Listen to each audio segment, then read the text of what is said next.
How 30 minutes a day can completely redefine your life. Be honest with yourself for a moment.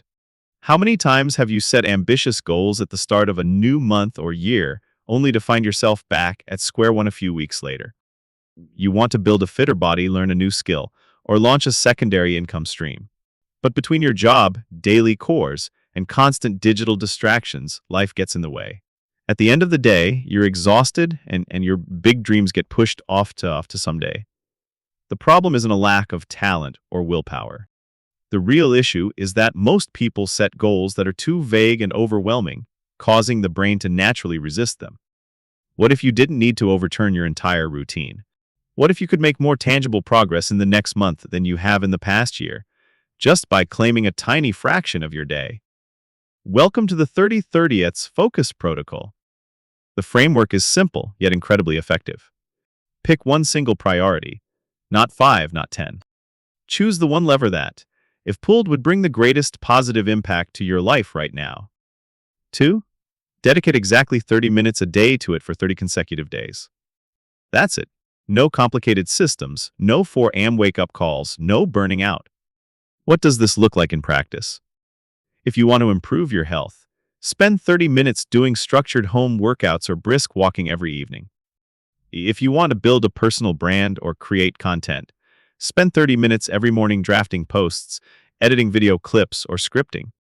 If you want to advance your career or increase your income, spend 30 minutes learning a high-value professional skill or working on a personal portfolio. For the next 30 days, ignore everything else during this window, total single tasking.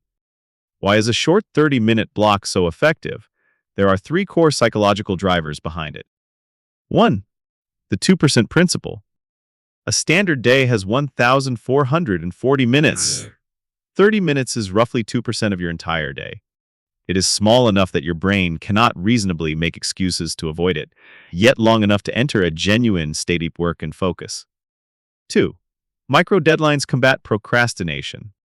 Parkinson's law states that work expands to fill the time allotted for its completion. When you give yourself an open-ended goal like, I need to work on my business tonight, you end up procrastinating. But when you set a strict 30-minute timer, you work with intensity and urgency. Exponential compound effects. 30 minutes of uninterrupted focus daily accumulates to 15 hours of pure execution in a single month.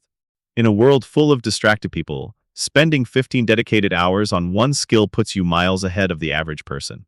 Multiply that across a year, and you have over 180 hours of deliberate practice. If you want to ensure you don't break the chain during these 30 days, follow these 2 implementation rules. Rule #1. Anchor it to a fixed time slot. Assign your 30 minutes to a specific trigger point in your day, like immediately after your morning coffee or right after you finish your work shift. When it becomes an anchored habit, you eliminate decision fatigue. Rule #2. Track your momentum visually. Keep a simple calendar or habit tracker on your wall or phone. Every day you complete your 30 minutes, mark a prominence. Watching a continuous streak build up triggers a natural release of dopamine, making your brain want to keep the momentum going. 30 days are going to pass anyway. You can either let the next month slide by doing the exact same routines, or you can use just 2% of your day to build a habit that reshapes your identity. At the end of this month, you won't just have made progress on your goal, you will see yourself as someone who follows through on their promises. Here is your challenge for today. Drop a comment below with the one goal you are committing to for the next 30 days. Start your day 1 today, and come back to this video to update your progress. If you found this valuable, hit the like button and subscribe for more strategies on personal growth and productivity. Let's get to work.